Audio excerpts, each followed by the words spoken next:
नमस्कार दोस्तों, मेरा नाम है मनीष कुमार सिंह और आप देख रहे हैं 4 पीएम।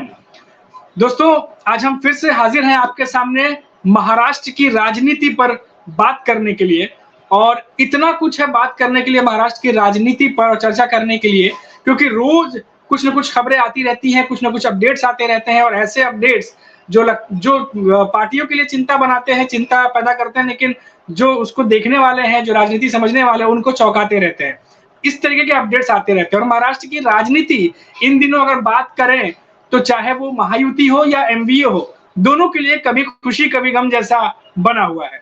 और तमाम बातें आ रही हैं कि अब जो है अजीत पवार जो हैं, पहले अगर एनडीए की बात करूं तो अजीत पवार के लिए कई बार ऐसी खबरें आ जाती हैं जो चिंता का सबब बनती हैं और साथ ही साथ महायुति क्योंकि उनके अलायंस है, तो इसीलिए उन्हें भी कई बार चिंता का सबब उनके लिए बन जाता है, मुश्किल हो जाता है संभालना और ऐसा ही कुछ होता आजकल दिखाई दे रहा है। हम बात करेंगे और तमाम जो नेता हैं उनसे भी हम आज हम बात करेंगे। कुछ हमारे साथ नेता भी जुड़ने वाले हैं और हमारे साथ खास एक पैनल मौजूद है और कई सारे और भी जो हमारे पैनलिस्ट हैं वो हमारे साथ जुड़ते जाएंगे। हमारे साथ प्रदीप श्रीवास्तव जी हैं और सीनियर जर्नलिस्ट हैं, वो काफी पॉलिटिकल एक्सपर्ट हैं, एक तरीके से समझते हैं पूरे पॉलिटिक्स को। हमारे साथ लक्ष्मण जी हैं। लक्ष्मण जी, स्वागत है आपका। और हमारे साथ जो है सीए विठल जी हैं, जो कि सचिव भी हैं बीजेपी से, भाजपा से और थाने एरिया में जो है ये रहते हैं। विठल जी, आपका भी स्वागत है। तो सर, लक्ष्मण सर, सबसे पहले आपसे शुरुआत करते हैं। महाराष्ट्र की राजनीति जिस तरीके से इन दिनों चल रही है और आज सबसे जो लेटेस्ट खबर आई कि एक और जो नेता हैं अजीत गुट के, वो उन्होंने कह दिया है कि वो उद्धव गुट के एक नेता को सपोर्ट करेंगे। मैं आपको नाम भी उनका बता देता हूँ कि जो वहां के जो एक नेता है उनका नाम जो है, उन्होंने ये साफ कहा है कि वो उद्धव गुट को सपोर्ट करेंगे। तो ऐसा लग रहा है कि अजीत पवार के लिए आने वाले समय में जिस तरीके से पार्टी के अंदर ही बात उठ रही है, उनके लिए मुश्किल हो सकता है आने वाला समय। बिल्कुल। महाराष्ट्र में जो उथल पुथल हो रहा है वो तो जी। स्वाभाविक है। जिस तरीके का शिवसेना उद्धव ग्रुप को जिस तरीके से प्रताड़ित किया गया, उनको तोड़ ताड़ के अलग करके, जो कि अब जनता ने बदला तो अभी एक लोकसभा चुनाव में तो दिखाई दिया है। तो आगे आने वाला जिस तरीके का पब्लिक का सपोर्ट उद्धव के साथ है, तो ये तो स्वाभाविक है। जो अपने आप तो एमएलए भी नहीं जीत पाएंगे तो वो क्या ही वो अगले चुनाव में जाएंगे जो 4-5 महीने में या बहुत जल्द होने वाले हैं। तो इस वक्त यही लग रहा है कि सरकार रहेगी या बचेगी, या प्रेसिडेंट्स रूल लग के फिर चुनाव होंगे। कुछ भी हो, चुनाव में जो महागठबंधन, जो एनसीपी, कांग्रेस और उद्धव ठाकरे वाला जो गुट है, जो ग्रुप है, वो साफ है कि महाराष्ट्र अब बीजेपी के हाथ से निकल सकता है। माफ कीजिए, जो बीजेपी के जो नेता हैं शायद उनको अच्छा नहीं लगे ये बात, लेकिन ग्राउंड लेवल पे जिस तरीके का रिएक्शन पब्लिक का आ रहा है, और खास करके जो लोकसभा के चुनाव हुए हैं उसके जो नतीजे हैं, और मैं ये देखता हूं कि अभी से लेके 3-4 महीने में ये कोई वस्तुस्थिति बदलने नहीं वाली है, बल्कि जिस तरीके का नेशनल पॉलिटिक्स अब चलेगा, तो उससे और बीजेपी के लिए खास करके महाराष्ट्र के अंदर जो स्थिति है वो थोड़ा और नाजुक होने वाली है, जो समझ में आता है दूर से देखते हुए।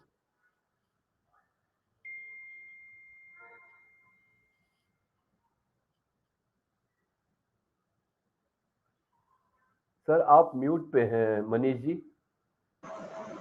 लक्ष्मण जी, जिस तरीके से यहाँ पे उठापटक चल रही है महाराष्ट्र में, आपको लग रहा है कि दिल्ली में जो बैठे हैं नरेंद्र मोदी, अमित शाह, उन पर भी दबाव बन रहा होगा? क्योंकि पहले तो लोकसभा इलेक्शन में जो रिजल्ट आए थे वो उनके पक्ष में नहीं गए और ऊपर से अब जो अलायंस है उसको भी संभालना है साथ ही साथ। और आप देखिए कि बीच में देवेंद्र फडणवीस दिल्ली भी होके आए हैं अमित शाह से मिलके।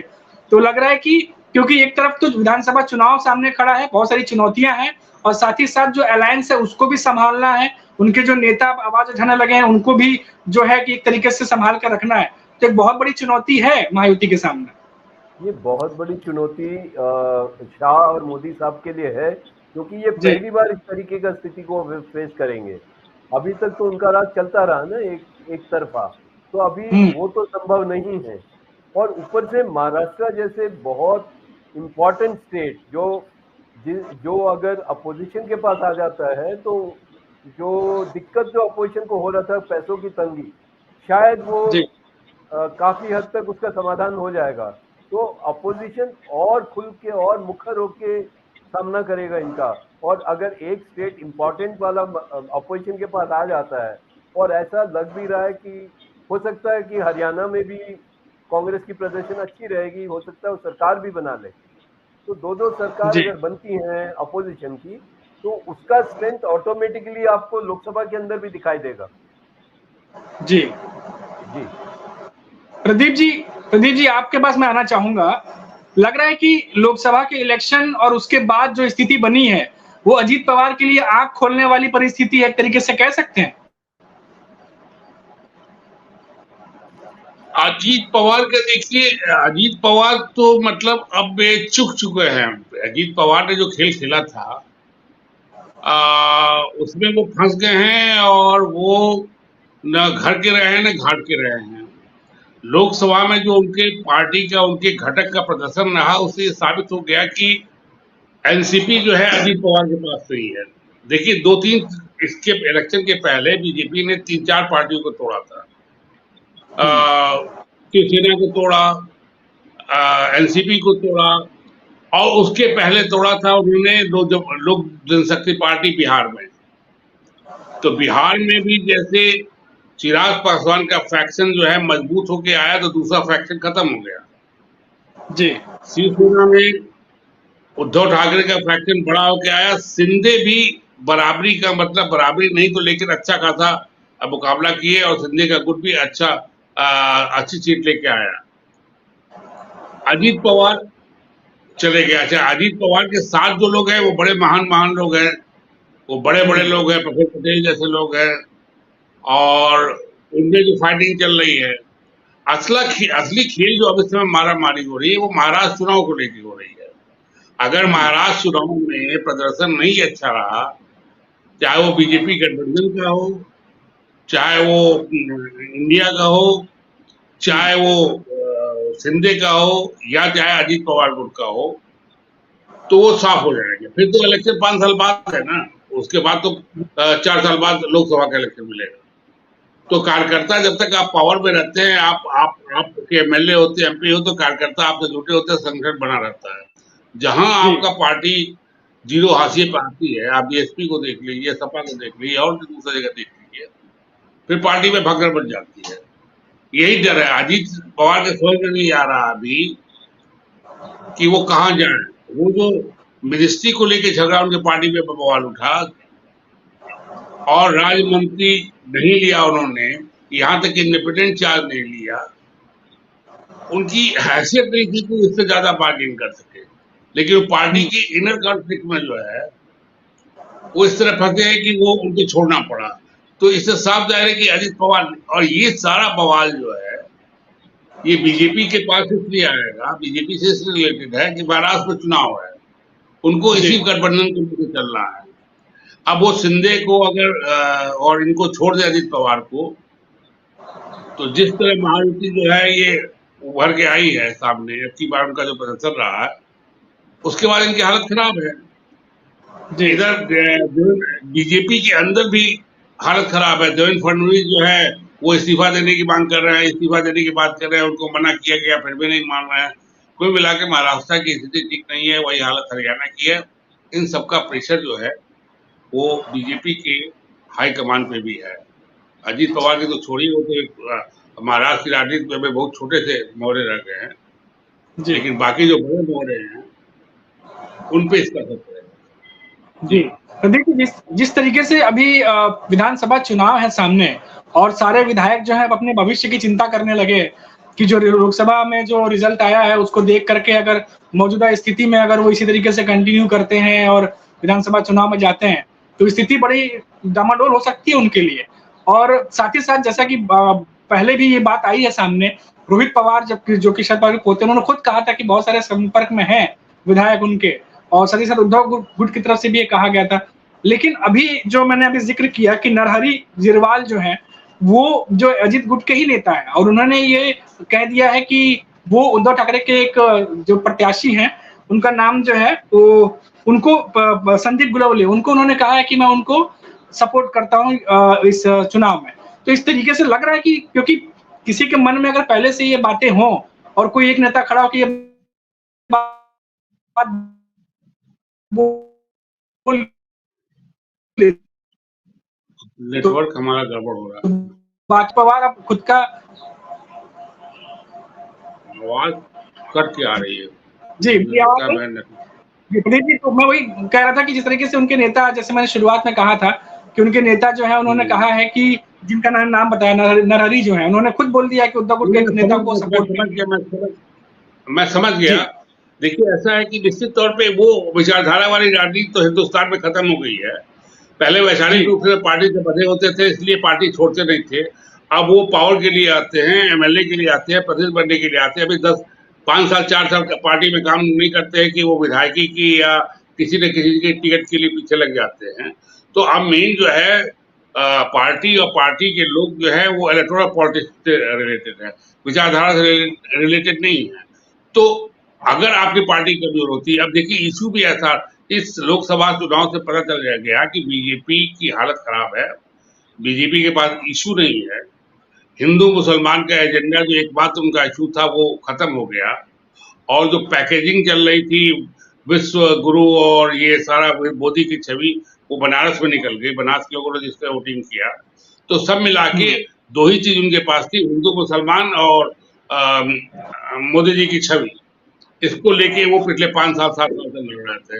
वो दोनों धाराशाही हो गए, लोकसभा में उसकी हैसियत पता चल गई। तो जो दूसरी उनसे रिलेटेड पार्टी है या उनके खुद के एमपी बीजेपी के परेशान है, इस समय विधायक परेशान है। संघ बीजेपी में आप देख रहे हैं क्या हो रहा है, क्यों इसीलिए हो रहा है कि बीजेपी का अचानक खसक गया मामला।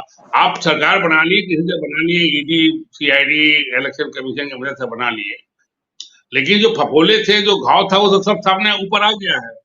तो उससे सब डरा, सबको अपना सीट चाहिए। वो आपके पास इसलिए थोड़ा आए थे कि हमको बीजेपी से या हिंदू मुस्लिम से मतलब था, या विश्व गुरु के छवि से बहुत ही वो थे, इम्प्रेस थे। वो सीधे सीधे आए थे पावर के लिए, इलेक्टोरल पॉलिटिक्स के लिए आए थे। जब वो देखेंगे कि आपके पास कुछ नहीं है, आपकी दुकान में कोई पैसा है लेकिन जीतने के चांसेस बहुत कम है, तो निश्चित तौर पर भागा इधर उधर अपनी विकल्प देखेंगे, अल्टरनेटिव देखेंगे। अब अल्टरनेटिव में उन्हें अब जिनका आप नाम दे रहे हैं, उन्होंने सपोर्ट किया होगा तो अपने आगे की राजनीति देख के किया होगा। अभी अभी अभी देखिए 2-4 महीना, मेरा जो अंदाजा है, अभी तो खेल शुरू नहीं हुआ। खेल मतलब अब शुरू होगा धीरे धीरे, 5-6 महीने 2-3 महीने के बाद जो है। अभी देखिए जो नीट का एग्जाम कैंसिल हुआ है, इसका बहुत इम्प्लीकेशन पड़ेगा, पॉलिटिकल पार्टीज में भी पड़ेगा, भागने आने वालों में भी इम्प्लीकेशन पड़ेगा। यहाँ तक कि एबीवीपी जो अभी एबीपी जो चुप थी, वो भी बयान दे रही है। संघ को संघ की तरफ से तो आ ही गया था, एबीवीपी के जो अभी तक नाम नहीं सुना था मैंने, वो अचानक सामने आ गया कि साहब ये बुरा हुआ, फलाना हुआ, इस्तीफा देना चाहिए, गलती होना चाहिए, अपनी पार्टी के खिलाफ, मतलब बीजेपी के स्टूडेंट विंग है। तो अभी चीजें आएंगी और मुझे नहीं लगता है कि महाराष्ट्र में इतना जल्दी जो है कोई जादू होगा या कोई ऐसी चीज होगी जिसकी वजह से जो इनका एनडीए है, जो बीजेपी और उसके अलायंस पार्टी है, उनको कोई बल मिले या ऊर्जा एनर्जी मिले, मुझे नहीं लगता। तो अभी वहां खेल होगा। देखिए आप ये कनेक्ट है महायुति की, ये जो तीनों पार्टियां हैं, उद्धव ठाकरे और शरद पवार, कुछ कंफ्यूजन हुआ था इनमें, सब हुआ था सीट को लेके, उसको लेके, तुरंत सॉल्व हो गया। क्योंकि जब आप पावर के पास रहते हैं तो आप ज्यादा हुचूक नहीं करते हैं। जब आप पावर से दूर रहते हैं तो फिर जो आपके इनर कॉन्फ्लिक्ट है वो सामने नजर आने लगते हैं। जी विठल जी, आपके पास आना चाहूंगा मैं कि बहुत कम समय रह गया है, एक तरीके से कह सकते हैं, जैसा हम बात कर रहे थे कि 3-3.25 महीने बाद जो है वो विधानसभा चुनाव है। अभी तक जो रिपोर्ट्स आ रही हैं, डेट अभी नहीं आई है फिलहाल, लेकिन तैयारियां जो है वो ज्यादा है। और साथ ही साथ जिस तरीके से जो महायुति गठबंधन में जिस तरह से अभी खबरें आती रहती हैं, अब तो एकनाथ शिंदे की पार्टी की तरफ से भी 100 सीटें मांगी जा रही हैं इस बार, और एनसीपी की तरफ से भी 80 से 90 सीटें मांगी जा रही है, जो अजीत छगन भुजबल कह चुके हैं। तो ऐसे में कितना मुश्किल होने वाला है, क्योंकि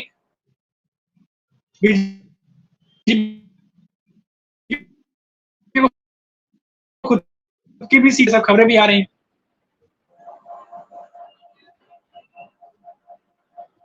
आप म्यूट है मित्तल जी, म्यूट है, अनम्यूट कर दीजिए आपका। हाँ, कर दिया सर, कर दिया सर, कर दिया।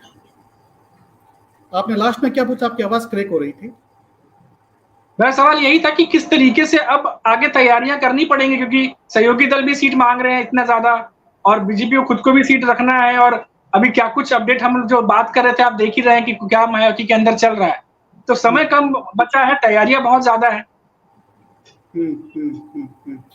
मैं सबसे पहले तो प्रदीप जी को, लक्ष्मण जी को, प्रशांत जी को नमस्कार करता हूँ। मेरे साथ पैनलिस्ट है ये, सबको नमस्कार करता हूँ मैं। और अब मैं बात करता हूँ बीजेपी की और महायुति की बात करता हूँ। यस, महाराष्ट्र में हम स्वीकार करते हैं हमारा प्रदर्शन जैसा होना चाहिए था वैसा नहीं हुआ। कुछ एक चीज़ें थी वो जैसा हमने सोचा था उस रास्ते पे गई नहीं। तो सर इसका यह मतलब नहीं है कि उसका बहुत ज़्यादा असर विधानसभा में पड़ेगा। अगर आप ओवरऑल वोटिंग शेयर देखें तो वोटिंग शेयर हमारा अभी भी बड़ा है। जो कुछ सीटें थोड़ी बहुत हमारे पास से गई है वो बहुत ज़्यादा सीटों का पोलराइजेशन हुआ है। दूसरा जो लक्ष्मण जी, प्रदीप जी बात कर रहे थे कि भाई महाराष्ट्र में पार्टी टूटी है। अगर सर महाराष्ट्र में पार्टी टूटती तो या पब्लिक में उसका कोई भी तरह का रोष होता तो मैं कहता हूँ सर एकनाथ शिंदे जी को 14 में से 7 सीट नहीं मिलती। अगर देखा जाए तो उद्धव जी ठाकरे की पार्टी से एकनाथ शिंदे जी का स्ट्राइक रेट काफ़ी अच्छा रहा। उनका स्ट्राइक रेट, उन्होंने 21 सीट पे चुनाव लड़ा, 9 सीट जीती। इन्होंने 14 सीट पे चुनाव लड़ा, 7 सीट जीती। उनका स्ट्राइक रेट 42% था, एकनाथ शिंदे जी का स्ट्राइक रेट 50% है। तो अगर यह बात है कि पार्टी टूटने का कोई भी किसी भी तरह का नेगेटिव इम्पैक्ट इस पर पड़ा है, वो नहीं है। कुछ मुद्दे थे, नेशनल इश्यू थे, कुछ मुद्दे थे, उस चीज़ को लेके यस कुछ जनता में नाराजगी थी, लेकिन अभी हमारे पास समय है, हम पूरे काम पे लग चुके हैं और डेफिनेटली ये 3 महीने में हम उसको सब चीज़ों को कवर कर लेंगे। जो मुद्दे थे वो मुद्दे हो गए, चलो लोगों को ये नैरेटिव सेट हुआ कि भी 400 सीटें आए तो संविधान बदल देंगे, लेकिन अब तो वो मुद्दा गया, 400 सीट आई नहीं, संविधान की तो बात ही चली गई। उसकी वजह से जो दलित ओबीसी वोट था वो थोड़ा खसक गया। सेकंड था, कई सीटों पे आप देखो तो इंडिया गठबंधन का वोटों का पोलराइजेशन था। अगर आप वोटों के मार्जिन देखोगे तो बहुत ही थिन मार्जिन थे सीटों को जीतने के। चलो वो एक पोलराइजेशन थे, लेकिन विधानसभा में अगर आप देखोगे तो महाराष्ट्र में 288 सीट है। एक लोकसभा सीट में 6 विधानसभा क्षेत्र पड़ते हैं। अगर 1 या 2 सीटों में पोलराइजेशन हो जाता, लेकिन बाकी की सीटें में तो महायुति स्ट्रॉन्ग 100% रहेगी। आप अभी वोटिंग शेयर निकाल के देख लीजिए हर सीट का, वहां पे डेफिनेटली महायुति की लीड रहेगी। जो कुछ गलतियां हुई है, जो कुछ चीजें हुई है, वो डेफिनेटली ये 3 महीने में सुधार ली जाएगी। केंद्रीय नेतृत्व ने भी वापस फडणवीस जी को, बावनकुळे जी को गोहेड दे दिया है कि नहीं, ये चुनाव आपके नेतृत्व में ही लड़ा जाएगा। रही बात महायुति में डिस्प्यूट की कि भाई वो ये स्टेटमेंट दे रहे हैं, वो ये दे रहे हैं, देखिए चुनाव के बाद में जब कोई भी तरह का विश्लेषण होता है तो आदमी भावना में कुछ कहता है कि भाई ठीक है, हम ज्यादा सीटें में लड़ते तो ज्यादा आ जाता, या हम ये करते तो वो आ जाता। ये सब पोस्ट इलेक्शन एनालिसिस है। अगर ये प्री होता, सपोज आज वो कहते हैं भी ठीक है आज हम ज्यादा सीटों पे लड़ते तो हमारी ज्यादा सीटें आती, लेकिन अगर यही बीजेपी की ज्यादा सीटें आ जाती, उनकी कम आती, तो ये एनालिसिस बीजेपी कर रही होती। तो ये तो एक पोस्ट इलेक्शन एनालिसिस है। इसमें तो देखो जिसको जो कहना वो कह सकता है, लेकिन मैं आपको फिर बताता हूँ ये महायुति सब साथ में होकर चुनाव लड़ने वाले हैं। सीटों का तो पिछली बार भी हुआ था, अभी ये है वो, लेकिन अल्टीमेटली महाविकास आघाड़ी में भी सीटों का गठबंधन हुआ था, महायुति में भी सीटों का गठबंधन हुआ था।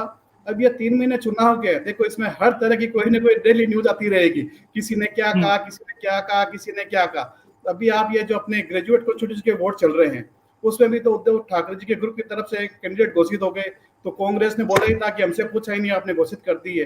तो ये जो छोटी छोटी बातें ये नेक्स्ट 3 मंथ में चलती रहेगी, कुछ ना कुछ चलती रहेगी। लेकिन मैं आपको यह आश्वस्त करना चाहता हूँ कि महायुति पूरे जोर शोर से चुनाव लड़ेगी और बहुत अच्छा मैंडेट लेके आएगी। मैं आपको एग्जाम्पल देता हूँ, 2017 में गुजरात के चुनाव हुए थे, तब कांग्रेस को 79 सीट्स आई थी और बीजेपी को 99 सीट्स आई थी। तब क्या बोला गया था कि भी मोदी का गुजरात में जनाधार घट रहा है, वो हो रहा है, वो हो रहा है, बहुत कुछ बातें हुई थी, बहुत कुछ मीडिया में दिखाया गया था।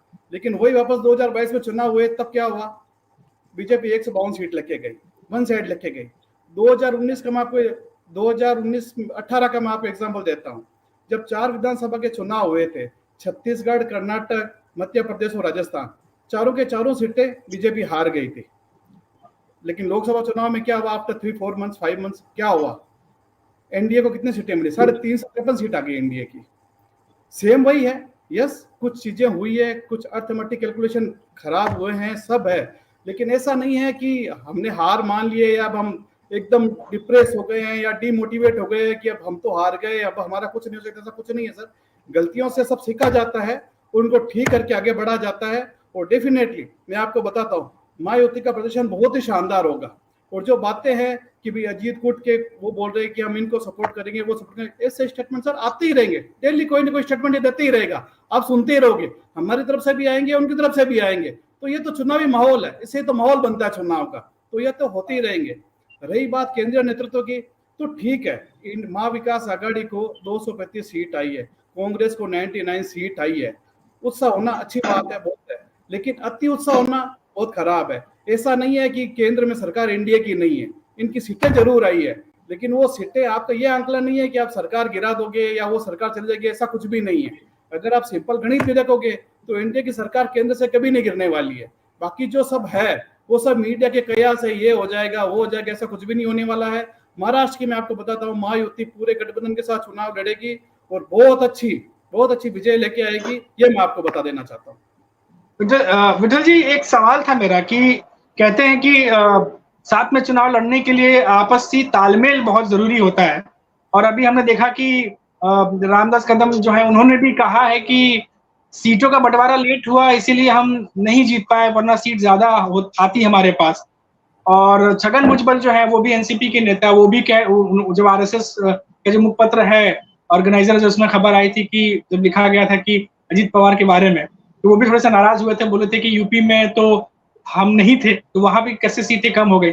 तो ऐसे सहयोगी दल की तरफ से ही जब इस तरह से बयान आ रहे हैं और कहीं ना कहीं जो प्रदर्शन खराब हुआ है उसका ठीकरा बीजेपी पर भी डालने की कोशिश की जा रही है, तो इस तरीके से लगता है कि दल मजबूत होंगे, साथी मजबूत होंगे और विधानसभा में अच्छा परफॉर्म कर पाएंगे, क्योंकि ये तो हार के बाद जैसे एक तरीके से कहते हैं मन में जो खटास है वो बाहर आनी शुरू हो गई है, इस तरीके से तो यही लग रहा है। सर अच्छा है ना, खटास बाहर आ जाएगी तो मन वापस मीठा हो जाएगा। एक बार खटास हो गया बाहर आ जाती है तो मन मीठा हो जाता है।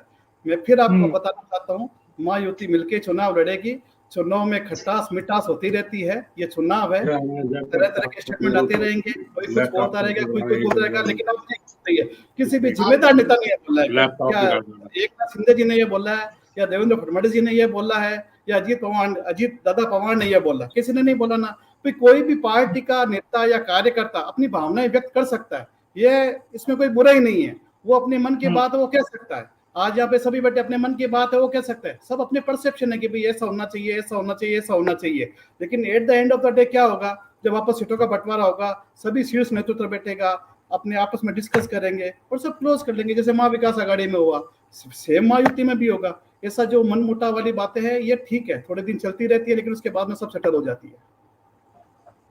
प्रशांत जी भी हमारे साथ मौजूद हैं, यूबीटी पक्ष के जो है थाने शहर के जो है प्रमुख भी हैं।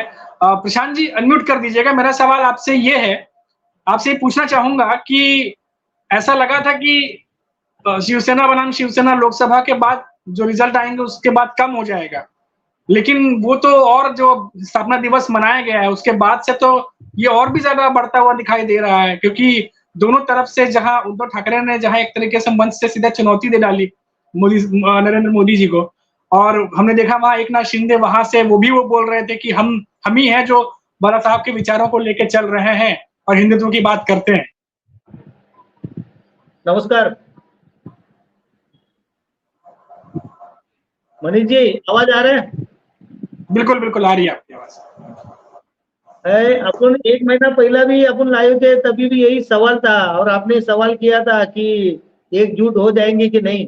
मैंने तभी भी बताया था कि जो भी आदेश आता है वो मातृश्री से आता है और वो आदेश सर आंखों पे रहता है। और मैंने डिसीजन जो हमारी मन की बात बोले, अभी हमारे बीजेपी वाले जो साथ में है जो मन की बात बोल रहे हैं, मन की बात का प्रयास वो सालों से चल रहा था, अभी मन की बात खत्म होने को आ गई, लेकिन हमारा एजेंडा जो है वो सबके सामने है। और महाराष्ट्र में जो भी चल रहा है वो आपने विधानसभा में देख लिया, लोकसभा में देखा, अभी विधानसभा में आप देख रहे हो। लेकिन सबसे बड़ा फैक्टर जो है उद्धव साहब ने बीजेपी को महाराष्ट्र से बाहर निकाल दिया। जब जब बीजेपी शिवसेना के साथ में थी तभी तभी उनका एजेंडा स्ट्रांग था। और जब जब उन्होंने जो डिसीजन ले लिया कि अभी हम लोग स्ट्रांग हो गए, अभी हमारी ओरिजिनल जो शिवसेना है उनकी जरूरत नहीं है, तभी वो पीछे आ गए। ये एग्जाम्पल आपके अभी सामने है। अभी जो बीजेपी के साथ में जो गए, जो शिवसेना से गद्दारी करके जो गए, पहले तो जिन्होंने गद्दारी किया वो तो राणे हैं, उनके बाद शिंदे हैं, और अभी अभी जो महाराष्ट्र में जो कॉर्नर जो आता है कोकण पट्टा, वहां से जी। राणे जी ने बोला कि यहाँ दूसरा कोई नहीं चलेगा, खाली राणे ही चलेगी। मतलब यहाँ खाली बीजेपी चलेगी, वहाँ केसरकर नहीं चलेगा, वहाँ सामंत नहीं चलेगा, खाली बीजेपी चलेगी यानी राणे चलेगी। तो वहां भी खट्टा मीठा चालू है, खट्टा मीठा मैटर चालू है। आपको तो कल परसों आपने देखा रहेगा, ये जो हकीकत है वो सामने है, आपके सामने। उसके बाद हमारे कोकण के बड़े नेता जो अभी शिंदेगढ़ में रामदास कदम जी है, उन्होंने बोल दिया कि मेरे को मोदी साहब के पास लेके चलो, मैं वहां से बोल दूंगा कि हमको 150 सीट चाहिए। अगर इनको 150 सीट चाहिए, अजीत गढ़ है उनको 100 सीट चाहिए, तो बीजेपी को कितना चाहिए? ये भी गणित मायने रखता है। और जो उनका कहना था कि हम 400 पार करेंगे, लगता है 288 में से अभी लगता है आगे कुछ बढ़ाना पड़ेगा। फिर बीजेपी 150, फिर शिंदेगढ़ 150, और ये अजीत पवार 100, मतलब इनको 400 का आंकड़ा पूरा हो रहा है। अभी कैसा लड़ेंगे, कैसी युति हुई, आप देख लेंगे। जी जी जी। ये हकीकत है, जो नेता लोग बोल रहे हैं वो मैं हकीकत आपके सामने बयान कर रहा हूँ। जी। लक्ष्मण सर, आपसे मैं ये जानना चाहूंगा कि अभी जैसे हम लोग बात कर रहे थे कि एक तरफ तो एनडीए गठबंधन है, एक तरफ से एनडीए गठबंधन है, और दोनों ही तरफ से जो है अब तैयारियां शुरू कर दी हैं, क्योंकि हमने देखा कि महाराष्ट्र में मंथन का दौर बहुत लंबा चला है, बैठकें हुई हैं, और उस बैठकों के बाद जब मंथन के बाद होता है कि सोल्यूशन के साथ बाहर आ जाता है, लेकिन यहाँ सोल्यूशन के साथ नहीं बल्कि कंफ्यूजन के साथ लोग बाहर आ रहे हैं और तमाम तरीके की बातें, और अभी जैसे हम बात कर रहे थे कि आरोप प्रत्यारोप लगाया जा रहा है। तो ऐसे में आपके हिसाब से क्या लग रहा है कि विधानसभा चुनाव में बहुत ज्यादा समय नहीं बचा है, और ऐसे में यहाँ से उद्धव ठाकरे और जो शरद पवार हैं, जो कांग्रेस है, वो मजबूत होती दिखाई दे रही है, क्योंकि शरद पवार एक तरीके से घेराबंदी करते दिखाई दे रहे हैं। कभी वो किसानों के साथ बैठते हैं, कभी वो मराठा आरक्षण की बात कर रहे हैं, इन दिनों ओबीसी की बात कर रहे हैं वो। तो कहीं ना कहीं उनकी तरफ से तैयारी ऐसा लग रहा है कि शुरू कर दी गई है कि चुनाव से पहले जो है एनडीए गठबंधन को, मायावती को घेरा जाए। क्या कहेंगे सर? सर अनम्यूट कर दीजिए। जी जी, विठल जी ने जो बात बोली कि भाई लोकसभा चुनाव अलग है, विधानसभा का अलग है, ये इसको फैक्टर इन करते हुए भी महाराष्ट्र अस्मिता की जब बात आती है, ये बहुत बड़ा मुद्दा होने वाला है। जो महाराष्ट्र से जो इंडस्ट्रीज चली गई हैं, ये महाराष्ट्र वर्सेस गुजरात वाला जो इश्यू है वो ऐसे सेटल नहीं, वो कहीं काफी अच्छे तरीके से ये जो गठबंधन है कांग्रेस और उद्धव शिवसेना और एनसीपी का, उन्होंने काफी अच्छे से लोकसभा में भी बनाया, और ये बात असेंबली में और ज्यादा फोर्सफुली ये आएगा, ये वाला इश्यू और ज्यादा। तो हमें लगता नहीं, बीजेपी के लिए तो चैलेंज बहुत बड़ा है, चाहे विठल जी कुछ भी कहें। और जो जिस तरीके से उद्धव ठाकरे जी को जो रिस्पॉन्स मिल रहा है पब्लिक से कि भाई उनके साथ अन्याय हुआ है, तो ये सारी बातें हम जब मराठा प्राइड और मराठा अस्मिता का जब बात ज्यादा असेंबली इलेक्शन में और उसका इम्पैक्ट और ज्यादा होगा, तो मुझे तो ये लगता है कि चाहे ये जो इधर से स्टेटमेंट उधर से स्टेटमेंट, जैसे विठल भाई बोल रहे थे, वो बिल्कुल सही है उनकी बात, ये तो होएगा ही होएगा। और लेकिन जब चुनाव में जब जिस तरीके का पब्लिक रिस्पांस इंडिकेशन जो लोकसभा में आया है, और मुझे ऐसा लग नहीं रहा है कि बीजेपी और जो दोनों जो गुट टूट के जो गए हैं वहां पे, उनका इतना पब्लिक में उनको रिस्पांस मिलेगा। तो वो टक्कर अच्छा होगा, लेकिन इस वक्त जो ग्राउंड सिचुएशन है, जो मैं रिपीट कर रहा हूँ अपने आप को, कि मुझे तो ये लगता है कि महाराष्ट्र का जो रिजल्ट होने वाला है वो काफी हद तक ऑपोजिशन के पास रहेगा। जी। प्रदीप प्रदीप सर, मैं आपके पास आना चाहूँगा। जिस तरीके से लोकसभा में देवेंद्र फडणवीस को हमने देखा कि जिस तरीके से वो एक्टिव थे और जिस तरीके से वो काम कर रहे थे और नरेंद्र मोदी के चेहरे पे लोकसभा चुनाव लड़ा गया। फिर उसके बाद जब रिजल्ट आया तो वो दिल्ली गए, उसके बाद इस्तीफे की पेशकश की, फिर उन्हें मना किया गया, फिर वो वापस आए और वापस काम कर रहे हैं। तो क्या लग रहा है प्रदीप सर कि इस बार भी बीजेपी की तरफ से जो एक्सपेरिमेंट किए गए थे लोकसभा चुनाव में, क्या वो एक्सपेरिमेंट वापस से कुछ देखने को मिल सकता है विधानसभा चुनाव में, या इस बार बीजेपी जो है वो सोचेगी कि नहीं एक्सपेरिमेंट रहने देते हैं, क्योंकि वैसे भी जो महाराष्ट्र के जो रिजल्ट थे वो उनके पक्ष में नहीं गए। यहाँ से किस तरीके से देख रहे हैं आप? नहीं, मैं कोई चीज भी बीजेपी का देखता हूँ तो मैं दिल्ली से देखता हूँ, महाराष्ट्र में हूँ नहीं। दिल्ली में दिल्ली से डिसाइड होता है तो उस चीज। जी जी। दिल्ली में भी जो भी एक्सपेरिमेंट उन्होंने किया था, जी, मैं ही नहीं कहूँगा हार, लेकिन हार इसलिए मैं कहूँगा कि विठल भाई कुछ बातें सही कह रहे हैं कि राज्यसभा लोकसभा में चुनाव में अंतर होता है, 2-3 महीना में फिर से हो जाता है, और चीज़ें बदलती भी है, सब कुछ होता है। लेकिन हम लोग इस समय की स्थिति बात कर रहे हैं। आप पार्टी के हैं तो आप भविष्य में अच्छा ऑप्टिमिस्टिक रहेंगे, आप तो अच्छा अच्छा सोचेंगे। लेकिन आपसे भी कहा जाए कि आज की स्थिति देख के आप बात कीजिए तो आप भी वही कहेंगे जो हम और लक्ष्मण जी कह रहे हैं कि हाँ हालत का। देखिए, एक्सपेरिमेंट कुछ नहीं कर रहे हैं। एक्सपेरिमेंट अगर करना होता तो इतनी बुरी तरह शिकस्त इसलिए कि 400 के पार करना रहा था। इन्होंने अपनी लाइन खुद ड्रॉ की थी। अगर ये बहुमत की बात करते तो हम लोग नहीं कहते बहुत बहुत भारी शिकस्त। दूसरे वो जो औरा था मोदी जी का, जो दबंगई थी, जो डर था, वो खत्म हो गया। इसलिए वो आपको हर जगह दिखाई दे रहा है कि लोग उठ के बैठ रहे हैं और आवाज भी उठाने लगे हैं। ये जो बार बार कहा जा रहा है कि विपक्ष क्यों इतना खुश है हारने के बाद भी, विपक्ष को ये जीत लग रही है कि वो जो राजदंड घुमा रहे थे 2-10 साल से, वो राजदंड जो है वो अपने बेडरूम में या डाइनिंग रूम में छिपा दिए हैं। मतलब अब वो राजदंड काम नहीं करेगा। तो विपक्ष इसलिए खुश है कि जो हिंदू मुसलमान का एजेंडा था वो खत्म हो गया। हालांकि खत्म नहीं हुआ, अभी लोग जीवित करने की कोशिश कर रहे हैं। लगातार आप सोशल मीडिया पे देखिए तो लगातार अब हिंदुओं को गाली दे रहे हैं। पहले मुसलमानों को गाली देते थे, अब रिजल्ट के बाद वो हिंदुओं को गाली, यहाँ तक कि अयोध्या के हिंदुओं को तो वो देशद्रोही वही बता दिए हैं कि उन्होंने सीता को नहीं बख्शा, इसको नहीं बख्शा। यही हार है। और उस हार के बावजूद जो है जब कैबिनेट बनी तो आप देखिए क्या इन्होंने किया, वही दोहराया। वही मंत्रालय सीतारमन को दिया, धर्मेंद्र प्रधान को वही मंत्रालय दिया, राजनाथ सिंह को वही मंत्रालय।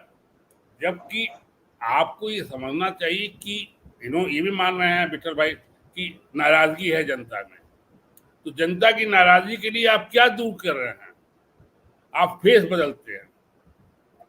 कई बार होता है फेस बदल, एक्सीडेंट में रेलवे मिनिस्टर से या इस्तीफा क्यों लिया जाता है? ये तो सब जानता है रेलवे मिनिस्टर ने एक्सीडेंट नहीं कराया। लेकिन अल्टीमेट किस पर जाएगा? नीट का परीक्षा इस तरह जिस तरह रद्द हुआ, लाखों लोगों की जिंदगी बर्बाद हुई, उसका अल्टीमेट जो है जवाबदेही किसकी है? सरकार की है। सरकार में किसकी है? जो शिक्षा मंत्री है। तो आप उस पर कुछ कर नहीं रहे हैं। तो देवेंद्र फडणवीस को वापस भेज दिया, ये कोई एक्सपेरिमेंट नहीं था। उनको जो रखा था वही एक्सपेरिमेंट था, इसलिए कि वो सेकंड कैटेगरी के नेताओं को सबको खत्म कर चुके हैं। ये जो थर्ड कैटेगरी के नेता थे, इनको ये आप देखिए देवेंद्र फडणवीस की तर्ज पे जब वो चीफ मिनिस्टर बने थे, महाराष्ट्र के लोगों को याद है तो बड़ा आश्चर्य हुआ था, ये देवेंद्र फडणवीस को कैसे चीफ मिनिस्टर। अब 50 ऐसे बन गए, मनोहर खट्टर, मोहन यादव और कौन कौन, जिनके नाम भी हम लोगों ने नहीं सुने थे, जिन्हें राजनीति में, प्रदेश की राजनीति में लोग नहीं जानते थे, उनको चीफ मिनिस्टर इसलिए बनाया जा रहा है। मेरा जहाँ तक ख्याल है, मैं गलत हो सकता हूँ, मेरा जो पॉलिटिकल 30 साल की रिपोर्टिंग का अनुभव है कि वो किसी को उभरने नहीं देना चाहते। रविशंकर प्रसाद कहाँ चले गए? बहुत से लोग ऐसे नाम हैं, कहाँ चले गए लोग? पहले उन्होंने अपने किल किया उनको, मुरली मनोहर जोशी को, आडवाणी जी को, फिर करते करते आप देखिए ना पूरा 10 साल में कितने लोग साफ हो। कुछ लोग तो ऊपर ही चले गए और कुछ लोग पॉलिटिकली साफ हो गए। तो एक्सपेरिमेंट इनका यही है। इसलिए देवेंद्र फडणवीस से भी कोई निचला स्तर का मिलेगा तो निचला स्तर का मतलब पॉलिटिक्स में जूनियर, तो उसको बना सकते हैं वो। महाराष्ट्र में हालत खराब है। महाराष्ट्र की स्थिति का रिवाइवल 3 महीने में कैसे होगा ये मैं नहीं देख पा रहा हूँ। अगर कोई वहां नेता बचा होता, कोई इशू रहता, और या कोई वोट प्लस होता, आई मीन कोई नया वोट बैंक की तैयारी होती। अब ये फिर से मुसलमान एक नया नारा दे रहे हैं, मतलब ये नहीं मानेंगे तो इसी तरह जाएंगे कि मुसलमान ने इनको वोट नहीं दिया, मुसलमान ने मोदी जी को वोट नहीं दिया, मुसलमान ने लखनऊ में वोट इनको नहीं। अरे क्यों देंगे मुसलमान भाई आपको वोट? अजीब बात है। आप मन से चीख चीख के कह रहे हैं कि मुसलमान ले जाएंगे सब, आपका मंगलसूत्र ले जाएंगे, आपका ये ले जाएंगे, आपका वो ले जाएंगे, तो मुसलमान क्यों देंगे? और आप शिकायत करें, आप हमें दिन भर गाली देते रहे और शाम को कहें आपने चाय नहीं पिलाया प्रदीप जी। अरे हमें दरवाजे गाली देके हम आपको चाय पिलाएंगे? मतलब अजीब मैं देख रहा हूं। तो ये उस फिनोमिना से, उस जो स्टोमा के बाद उस फिनोमिना से उभरे नहीं है। इनको अभी भी लगता है कि ये इशू से कुछ नहीं जीत सकते इलेक्शन, ये केवल भावनात्मक पुलवामा, राष्ट्र वो भक्ति और हिंदू मुसलमान, अभी भी इनको लगता है ये 2024 का इलेक्शन इसलिए बहुत इम्पोर्टेंट था। और मैंने एक जगह लिखा भी कि मुझे लगता है शायद हिंदू मुस्लिम का ये जो चल रहा था 10 साल से, सामाजिक विभेद और घृणा की राजनीति, ये खत्म होगी। लेकिन मुझे आशा वो दुगने जोश से उन लोग आए हैं। हिंदू को मूर्ख समझे हैं आप, मुसलमान को मूर्ख समझिए, ठीक है, क्योंकि आप उससे लड़ते रहे हैं। हिंदू को भी आप मूर्ख समझे हैं, हम लोग हिंदू नहीं हैं, आप हिंदू नहीं हैं। तो ये चीज जो है, जब तक ये रियल पॉलिटिक्स नहीं करेंगे, देखिए ये हारी है। ये आपने सारी चीजें लगा दी थी, इलेक्शन कमिश्नर ने भी नंगई कर दी थी, अगर मैं ये शब्द कहूँ तो मैं गलत नहीं बोलूंगा, तब आप किसी तरह सरकार बचा पाए। इसलिए इसे आप जीत के आप मत उछलिए। आपको मालूम है आप कैसे जीतते हैं। सारा पैसा सीबीआई, आईडी, आप 1 महीना पहले तक छापा, 1 दिन पहले तक छापा। अब बताइए 1.5 महीने से कोई छापा पड़ रहा है? उस समय तो इतनी अर्जेंसी थी कि इलेक्शन के 3 दिन पहले छापा पड़ रहा था। तो हिंदुस्तान की जनता को अब ये साइकिक जो बन रही है धीरे धीरे, कि वो आप जो अनाज बांट रहे थे उसका भी इस बार असर नहीं हुआ, जो कौन सी स्कीम थी उसका भी असर नहीं हुआ, वो भी। और मुझे लगता है कि महाराष्ट्र में भी जिस तरह उन्होंने तोड़ा था, सरकार बनाई थी, उसका भी असर जनता पे है। और महाराष्ट्र के लोग पॉलिटिकल है, लोग कहते हैं बिहारी के लोग पॉलिटिकल है, लेकिन मुझे तो लग रहा है कि हिंदुस्तान में हम लोग सारे लोग पॉलिटिकल हैं। ये है कि कभी कभी हम लोग भावनात्मक जात और उसमें बढ़ जाते हैं, धर्म में, जाति में और इसमें। यहाँ के जनता बहुत ही होशियार है, पॉलिटिकल है, ये इस तरह नहीं बेवकूफ़ बना सकते। जब तक कोई इशू लेके नहीं आएंगे या जब तक कि वो क्लियर राजनीति नहीं करेंगे, तब तक राजनीति ज़्यादा अब 1-2-4 साल तक चला रहे। विठल भाई साहब की मजबूरी है भाई की कि उनको कहना ही है, लेकिन असलियत वो भी जानते हैं क्या है क्या नहीं। जी विठल जी से ही, क्योंकि बात हो रही थी अभी मुद्दों की, तो विठल जी से ही मेरा सवाल रहेगा। जैसा कि लक्ष्मण सर ने बोला और प्रदीप जी ने बोला कि मुद्दों को लेकर के विठल जी कहीं ना कहीं जो मराठा मानुस है उनके बीच पहुंचना ही पड़ेगा, क्योंकि हमने देखा कि विधानसभा में भी जो मुंबई के प्रोजेक्ट थे, महाराष्ट्र के प्रोजेक्ट थे, उसको उद्धव ठाकरे ने अपने रैलियों में भी बताया, उठाया उसको। तो ये सारी चीजें जो है कहीं ना कहीं लोगों तक पहुंचाने में अपोजिशन कामयाब रहा है, ऐसा लग रहा है विठल जी। एक चीज मैं और बीच में जोड़ना चाहूंगा अगर इजाजत हो आपकी तो। जी जी जी विठल भाई, ये पिछले इलेक्शन में जो 7 सीट शिंदे साहब की आई है, वो चुनाव चिन्ह उन्हीं को मिल गया था। इसका भी फायदा उनको मिला है कि कई लोग इसलिए मोहर लगा दिए कि उनको लगा असल शिवसेना, उद्धव की शिवसेना यही है। जी जी आज कहीं संजय राउत जी ने भी ये चीज कहीं बोली है, मैं ऐड कर देता हूँ विठल जी की, उन्होंने शायद कहीं बोला, मैं पढ़ा था मैंने, कि अगर चुनाव चिन्ह वो हमसे नहीं लिया गया होता तो शायद हम 20 ज्यादा सीटें लेके जाते, ऐसा कहीं स्टेटमेंट में पढ़ रहा था। मैं सबसे पहले तो प्रदीप जी को, मैं आता हूँ प्रशांत जी, आपके पास आता हूँ मित्तल जी के पास। मैं बोलूं, मुझे बोलना है? जी जी मैं विपिन बोलूं? हाँ, जी। मैं सबसे पहले तो प्रदीप जी को धन्यवाद देता हूं, उन्होंने अपनी भावनाएं काफी व्यक्त की है। पहले मैं प्रदीप जी आपको एक सवाल का जवाब देता हूं कि अगर सिंबल से फायदा होता तो जो आपने सिंधे गुट की लीड देखी है वो 2 लाख, जैसे हमारे ठाणे से नरेश मस्का जी 2,17,000 वोटों से जीते। श्रीकांत शिंदे जी की आप लीड देख लीजिए। सिंबल से थोड़ा बहुत फर्क मैं मान सकता हूँ, 2-5 हजार वोटों का होता है, लेकिन 2 लाख की लीड नहीं होती है। वो एक अलग बात है, चलो ठीक है, बोलने वाले कुछ भी बोलते भाई वो हो गया वो हो गया वो हो गया। भाई कहते हैं ना, अगर बुआ जी को मूछें होती तो काका जी बोलते, लेकिन वैसा कुछ होता नहीं है। वो ठीक है, जिसको बोलना वो बोले, कोई इशू नहीं है। और बाकी जो आपने बताया था कि भाई धर्म के नाम पे बांटने की राजनीति हुई थी, वो राजनीति हुई थी, तो प्रदीप जी ये चालू कहाँ से हुआ था? कांग्रेस तो आज से आज तक अपीसमेंट करती आई है, और बदले में उनको क्या दिया आप मुझे बताइए। उनकी यथास्थिति में कोई सुधार हुआ क्या? मुझे बताइए, आज से आज तक आजादी के बाद में कोई यथास्थिति में कोई सुधार नहीं हुआ। सिर्फ एक वोट बैंक की तरह यूज किया गया कि भाई ठीक है, जब चुनाव आया छोटी मोटी घोषणाएं कर दी और बाकी हमेशा फिर वोट बैंक जैसे यूज किया गया। तो ये चुनाव में 100% पोलराइजेशन हुआ। जब वो कर रहे थे तो हमने भी हमारा पोलराइजेशन किया, भाई हमको हमारा वोट दो, वो लोग वो कह रहे, तो इसमें कोई गलत नहीं है, ये चुनावी गणित है। अगर वो सब एक साथ होकर वोट देंगे तो हमें भी वोट मांगने का हक है, तो इसमें कोई वो नहीं है। तो रही बात अगर मोदी जी की आवास योजना में, आप बताइए कितने लाभार्थी उसके अंदर मुस्लिम होंगे?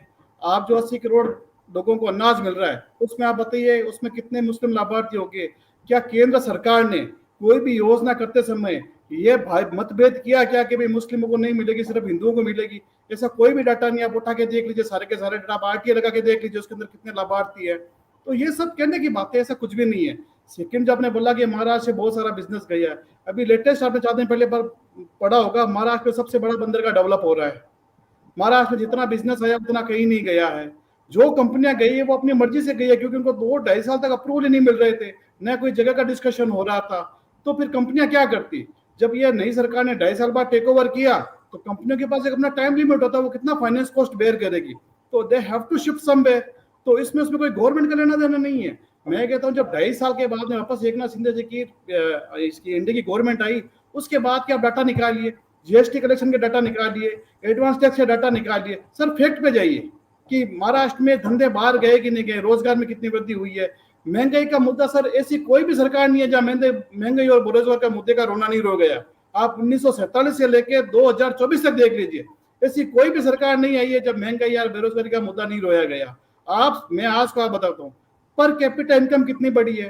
आज आप सैटरडे संडे कोई भी रेस्टोरेंट में चले जाइए, वहां पे 1-1.5 घंटे का वेटिंग मिलता है। पब्लिक की एक्सपेंसेस पावर कितनी इंक्रीज हुई है, पब्लिक की इनकम इंक्रीज हुई है। देश का जीडीपी इस बात का गवाह है कि देश कहां से इंक्रीज कर रहा है। हाईएस्ट कैपिटल इनफ्लो हमारे कंट्री में अंदर आ रहा है।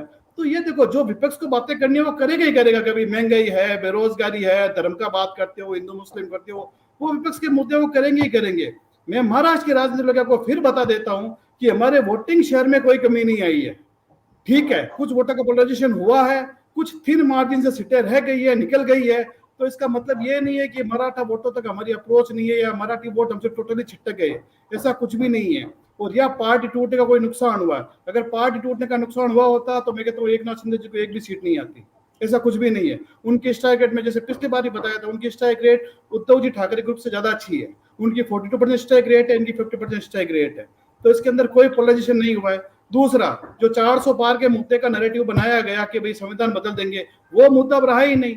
अब जनता क्या मुद्दे पे बीजेपी को वोट नहीं देगी कि मुझे इसलिए वोट नहीं देना है। महंगाई बेरोजगारी का मुद्दा कभी भी नहीं होता है।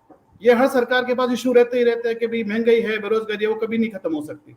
और रही बात आपने नीट एग्जाम का बताया, नीट एग्जाम है वो मानवीय गलती। आप इतना बड़ा इंडिया है, इतना बड़ा लॉजिस्टिक आपको हैंडल करना पड़ता है, कहीं भी एक ही आदमी बेईमान निकल जाए तो पूरा खराबा हो जाता है। उसके अंदर सरकार को दोष देना कितना उचित है? आप याद करिए 2006 में जब सीबीएसई ये नीट के एग्जाम कंडक्ट करती थी, तब क्या ये सब नहीं होता था? कितना होता था बताइए? कितने छात्रों की तकलीफें होती थी? उसके बाद में सिस्टम में इंप्रूवमेंट आया नहीं आया? आप खुद देख लीजिए, जब से एनटीए बना है उसके बाद सिस्टम में इंप्रूवमेंट आया नहीं आया? अब हर जगह सरकार नहीं पहुंच सकती, कहीं ना कहीं आपको मानवीय लॉजिस्टिक के ऊपर डिपेंड रहना पड़ता है। वहां से सिस्टम में एक ही आदमी अगर खराब निकल जाता है तो उसके अंदर सरकार क्या करेगी? सरकार ज्यादा से ज्यादा इंक्वायरी बिठा सकती है, सीबीआई को जांच दे सकती है, जो ऑलरेडी हम लोगों ने कर दिया है। अभी हमने सीबीआई को जांच को दे दिया है, सुप्रीम कोर्ट में चले गए, सुप्रीम कोर्ट ने बोले जिन लोगों को ग्रेस मार्क्स मिले वो सारे कैंसिल करो, 1500 छात्रों के एग्जाम है वो वापस रिकंडक्ट करो, इससे ज्यादा आदमी क्या कर सकता है। हो रही बात महाराष्ट्र में, मैं कहता हूँ सर गलतियों से सबक लिया जाता है, हमने सबक लिया है, हमारी कहाँ गलतियां हुई है, हम पूरे फोर्स के साथ उसके ऊपर काम करेंगे और हम ये आश्वस्त करेंगे कि इस बार जो विधानसभा चुनाव आता है उसमें हमारी शानदार विजय हो। जी प्रशांत जी बहुत देर से कुछ कहने की कोशिश कर रहे हैं। प्रशांत जी बिल्कुल बोलिए सर, अनम्यूट कर दीजिए सर आपका। हाँ प्रदीप जी, आपने जो सच्चाई सामने लाई इसलिए मैं बहुत खुश हूँ, आपका भी धन्यवाद मानता हूँ। और अभी विट्ठल जी साहब जी आपके पास आ रहा हूँ, मैं जरा सा कंफ्यूज हूँ, आपसे जानना चाहता हूँ कि अभी जो लोकसभा का इलेक्शन हुआ पूरे महाराष्ट्र में जितने जितने बड़े बड़े बैनरबाजी हो गई, उसमें खाली चेहरा मोदी जी का था, कोई कैंडिडेट उसमें सामने नहीं दिख रहा था।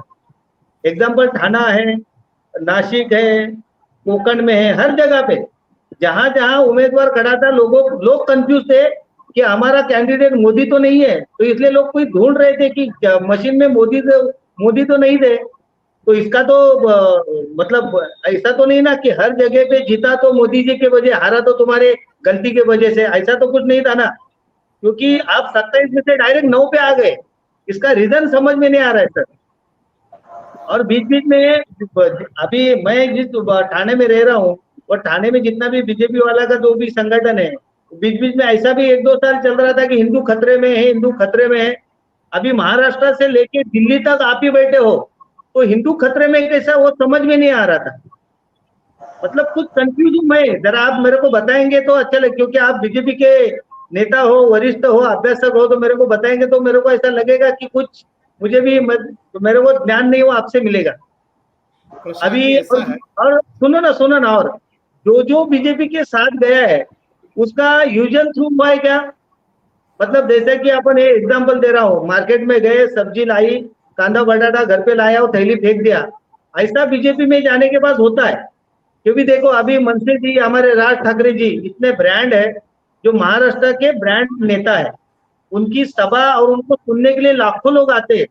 लेकिन हमको भी दुख हुआ क्योंकि अभी राज ठाकरे जो भी बीजेपी के व्यासपीठ पे थे, तो उनको भी चिट्ठी दिया जाता था, अभी 2 मिनट में बात करो, 3 मिनट बात करो, तो हमको दुख लग रहा है वो चीज का। इतने बड़े ब्रांड को बीजेपी चिट्ठी देके 2 मिनट में चुप कर रही है। अभी पदवीधर मतदार संघ आया, उसमें जो पानसी जी का नाम लिया था, डिक्लेयर किया, उनको फिर से चुप बिठा दिया। मतलब कुछ समझ में नहीं आ रहा है, कुछ ऐसा कुछ जादू है मोदी साहब के पास या बीजेपी के पास, जो भी आगे बढ़ेगा उसको चुप बिठाओ, ऐसा कुछ? प्रशांत जी ऐसा नहीं है कि आपसे अंडरस्टैंडिंग की बात होती है कि भाई ठीक है, अगर हमारा कैंडिडेट खड़ा है, जब आप महायुति में लड़ते हो तो कैंडिडेट एक ही खड़ा होगा। जैसे आपने महाविकास आघाड़ी में, आप बुरा मत माना, आपने बिना अपने सहयोगी दलों से बातचीत किए हुए आपने 21 सीटें वन शॉट में आपने डिक्लेयर कर दी। तब कांग्रेस का भी सेम रिएक्शन आया कि आपने हमसे पूछा नहीं, फिर भी उन्होंने बोला चलो कोई बात नहीं, युति तरह ये अपना वो बात में मतलब नहीं हुआ सर, वो बात में कुछ ऐसा फर्क नहीं हुआ। बात वही है सर, मतभेद दोनों तरफ होते हैं। मैं प्रशांत जी वो कह रहा हूँ, मतलब शिवसेना के साथ, ओरिजिनल शिवसेना के साथ जब बीजेपी थी तभी वो 27 पे गई थी, अभी डायरेक्ट 9 पे गई, मतलब कुछ मतलब ब्रांड हम है क्या जी? ब्रांड नहीं, मैं ये कहना चाहता हूँ प्रशांत जी, कुछ नैरेटिव आप लोगों की तरफ से, महाविकास की तरफ से गलत तरह से सेट किए गए, जिसमें कुछ ओबीसी दलित वोटों का हमें नुकसान हुआ। आप अपनी सीटों की कैलकुलेट उठा के देख लीजिए, 48 सीट्स में है कि आपकी कितनी सीटें कितनी मार्जिन से निकली हुई है, और कुछ छुट्टियों का था, वोटिंग परसेंटेज भी कम हुआ था। लेकिन विधानसभा में यह सब नहीं होने वाला है, विधानसभा में फुल फ्लैश वोटिंग होगी और जनता वापस एनडीए को ही वोट करेगी। जी प्रशांत जी, मैं 3 महीना बहुत होता है माहौल बदलने। हाँ प्रदीप भाई, 1 मिनट बोल प्रदीप भाई। वित्तल भाई, अंतर तो आया है। मैं एक्सप्रेस देख रहा हूँ इधर लगातार, एक पेज का ऐड आ रहा है। पहले पिछले 5-7 साल में कोई एड मैं देखता था, क्या चीफ मिनिस्टर का, किसी मंत्री का, मंत्रालय कोई भी हो, राज्य कोई भी हो, फोटो जो ऊपर रहती थी वो प्रधानमंत्री की रहती थी। बहुत हुआ तो बेचारा मंत्री या वो जो मंत्री तो छापता ही नहीं था अपनी फोटो, मुख्यमंत्री छोटी सी नीचे लगाता था। मैं इधर 5-6 दिन से लगातार देख रहा हूं कि एक तरफ मुख्यमंत्री हैं, दूसरे तरफ जो है प्राइम मिनिस्टर है, कई कई उनका देखा मैं। दूसरी चीज, एक चीज और मैं बोल के खत्म कर दूंगा कि आपने कहा कांग्रेस भी ये करती थी, निश्चित करती थी, अपीजमेंट पॉलिसी उसकी थी। और मेरा मानना है, मैं कई लोगों से कहा, मेरी बात लोग बाद में मानते भी है, नहीं भी मानते हैं, कि 91 में जो 89 के बाद जो हिंदू पोलराइजेशन हुआ जो है आपके पक्ष में 2010 में, वो राम मंदिर से नहीं हुआ था। मैं अभी भी मानता हूँ राम मंदिर से नहीं हुआ था।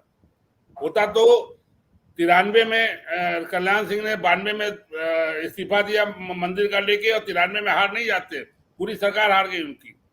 वो इसी के खिलाफ हुआ था, जो मुस्लिम अपीजमेंट पिछले 50-40 साल से कांग्रेस कर रही थी, उससे हिंदू नाराज था।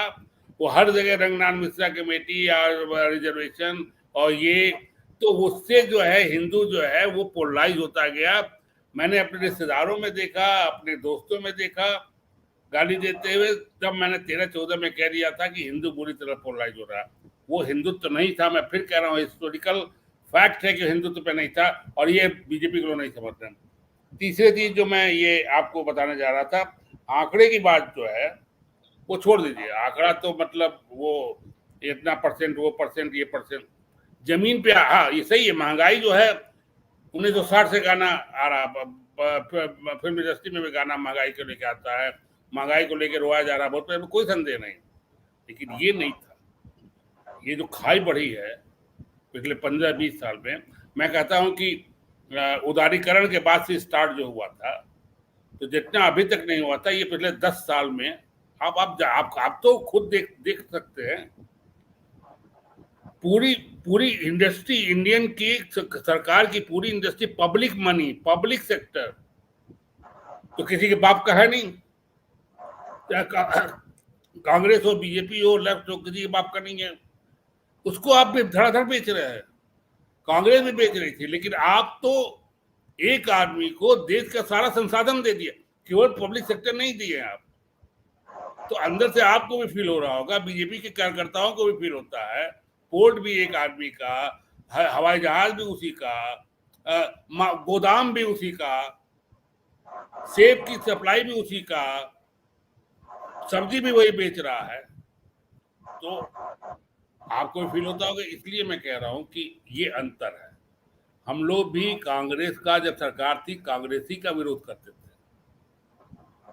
अब वो साफ नाक वाली बात है, वी आर जर्नलिस्ट, तो हम तो सरकारी का विरोध करेंगे, चाहे वो आपकी सरकार हो, चाहे कांग्रेस की सरकार हो, चाहे किसी की। हम लोग कांग्रेस का हमेशा विरोध करते थे, हमेशा। हमारा आप जनसत्ता में 30 साल का उठा के देख लीजिए, 2 मंत्री, 4 मंत्रियों के खिलाफ सीधे घोटाले के आरोप मैंने लगाया, बाकी तो लगता ही था, और वो जाते थे। इतनी बेहया सरकार नहीं थी कि 10 घोटाले के बाद भी अपने मंत्री को बचा रहा है, इतनी बेहया सरकार नहीं थी कांग्रेस को। सोलंकी लिस्ट थी पूरी, जो चले गए इंडियन एक्सप्रेस की स्टोरी पे। जी समय का थोड़ा सा अभाव है, इसीलिए मैं एक सवाल लक्ष्मण जी से लेना हाँ प्रशांत जी, अब थोड़ा शॉर्ट में करिएगा, थोड़ा समय। हाँ जी, अनम्यूट कर दीजिए। एक ही सवाल आपको, आप जितने भी अपन अभी जो जितने भी वरिष्ठ है, मैं तो छोटा सा हूँ, लेकिन एक बात मानना पड़ेगा, राम जी सबके हृदय में है कि नहीं? मनीष जी, हेलो, आवाज आ रही है ना सर? अपना बात पूरी करिए। हाँ, अभी प्रदीप जी बहुत अच्छी तरह से अभ्यासक है, मैं उनको सैल्यूट करता हूँ। प्रदीप जी, राम तो सबके हृदय में है ना? हाँ जी,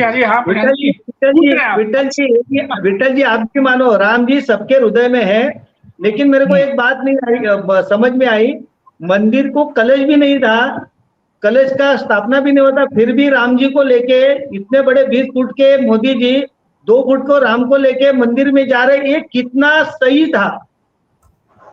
ये फैक्टर हुआ, ये हार का एक फैक्टर हुआ सर मेरे ख्याल से। ये आपको सही लगता है क्या? 20 फुट के मोदी जी हमारे 2 फुट के राम जी को मंदिर में लेते जावे, जो बैनर लगे थे पूरे, वो सही था या गलत था? इतना ही सवाल था सर। देखिए, गलत कुछ भी नहीं होता है, जो मुहूर्त में स्थापना करनी होती है वो मुहूर्त में स्थापना होती है, तो इसमें इसमें मैं फिर कहता हूँ राम एक मिनट विठल जी, unmute मुराद कीजिए। चलो, हाँ, विठल जी, मुराद तो चलो, मुराद जो ब्राह्मण जी बोले वो निकाल दिया, लेकिन इतने बड़े प्रधान जी, ये क्वेश्चन ऐसे नहीं है जो आप इनसे विठल जी से बात कर रहे हैं। जी ये मेरे जवाब देंगे। ये आप मेरे प्रधानमंत्री से, हाँ, ये नहीं जवाब हाँ, देंगे। मुझे तो लग रहा है इसमें आपने जो प्रधानमंत्री और जिन्होंने छापने के लिए कहा था। जी जी जी जी कहिए। अभी पूरा हिंदुस्तान वही सोच में पड़ा था कि वो सबको जरा गलत लगा। हम भी प्रधान जी की रिस्पेक्ट करते हैं, हमारे प्रधान जी रहते हैं, लेकिन वो कहाँ मतलब मैसेज जो गया वो गलत जा रहा था। आपको नहीं लगता है? अगर आपको सही लगता है तो बोल दो। क्या है प्रशांत जी, जब राम जी आते हैं ना वो एक खुशी अलग होती है। तो आप देखिए कि पूरा हिंदुस्तान राममय था, मुहूर्त भी अभिजीत मुहूर्त में उनका स्थापना अभी भी है, सबका सबके जी है। तो भगवान को स्थापना करने के लिए ये नहीं कि मंदिर कंप्लीट नहीं हुआ। देखो आज तो हर मंदिर में कुछ ना कुछ काम चलते ही रहता है, तो फिर राम जी विराजेंगे कब? वो साधुओं की गलती है, प्रधानमंत्री जी क्या करते हो? जैसा उसमें नहीं है, क्योंकि आप हर मंदिर में काम चलता रहता मोदी जी साधु जी की गलती थी। Okay okay sir, okay. अभी हम लोग सर समय का थोड़ा सा अभाव चल रहा है। मैं लक्ष्मण सर से एक आखिरी सवाल लेना चाहूंगा अगर आप लोग की इजाजत हो। लक्ष्मण, जैसा कि हम लोग बात कर रहे थे महाराष्ट्र की राजनीति पर और तमाम चर्चा हुआ कि क्या कुछ चल रहा है, समीकरण क्या क्या है, कैसे कैसे विधायक जब अपने बारे में सोचने लगे विधानसभा चुनाव को लेकर के, और तमाम खबरें जो स्टेटमेंट जैसा कि विठल जी कि अब तो चुनाव जैसे जैसे नजदीक आएगा और स्टेटमेंट तेज होती चली जाएंगी। तो आखिर सवाल आपसे जानना चाहेंगे कि अब यहाँ से कैसे देख रहे हैं आप महाराष्ट्र की राजनीति को, कि अब किस दिशा में जाने वाली है? क्या अब जो नेता जो अभी तक चुप थे, क्या वो अभी भी चुप रहेंगे? जैसे लोकसभा चुनाव में चुपचाप सीटों का बंटवारा हुआ, बंद कमरे में बैठकी हुई और सीटें बांट दी गई, क्या विधानसभा में भी वैसा होने वाला है या अब आवाजें उठेंगी और अपने अपने हक की बात होगी? बिल्कुल हक की बात होगी, और बीजेपी जरूर वीकेन हुआ है, और महाराष्ट्र का ग्राउंड सिचुएशन जो है वो बीजेपी के पक्ष में नहीं है, इसलिए वो और बैकफुट पे होगा। उनको अपने सहयोगियों का बात ज्यादा सुनना पड़ेगा। अगर वो तालमेल बना के नहीं चलेंगे तो नुकसान और हो सकता है। जी, इसीलिए शायद मजबूती से अपने बातों को रख रहे हैं, चाहे एकनाथ शिंदे का गुट हो या फिर अजीत पवार का। सब समय का थोड़ा सा अभाव है और बहुत बहुत शुक्रिया आप सबका जुड़ने के लिए और खुलकर अपने विचार रखने के लिए महाराष्ट्र की राजनीति पर। तो ये थे हमारे आज के गेस्ट जो कि खुलकर बातें कर रहे थे महाराष्ट्र की राजनीति पे और अपनी अपनी राय रख रहे थे कि किस तरीके से महाराष्ट्र की राजनीति जो है आगे वो बदलने वाली है या इसका क्या कुछ समीकरण है अभी के समय में और आगे के समय में। क्या लोकसभा चुनाव के बाद जब रिजल्ट आया था उसके बाद कितने महाराष्ट्र की राजनीति में बदलाव आया है, जो नेता पहले नहीं बोला करते थे अब वो खुलकर बोलने लगे हैं, और जैसा कि विधानसभा चुनाव अब ज्यादा दिन नहीं है तो उसको देखते हुए अब नेता अपनी अपनी बातें भी सामने रखने लगे हैं। और इसमें कोई दो राय नहीं है कि पहले के मुकाबले अब क्षेत्रीय पार्टियां हो सकता है कि अब सीटों को लेकर के बार्गेनिंग करने की जो एक तरीके से कहते हैं जो तराजू है उसमें उनका पलड़ा अब भारी दिखाई दे रहा है। क्षेत्रीय पार्टियों की मैं बात कर रहा हूं। तो दोस्तों अभी के लिए फिलहाल इतना ही और हमें दीजिए इजाजत और आप देखते रहिए 4 PM। नमस्कार।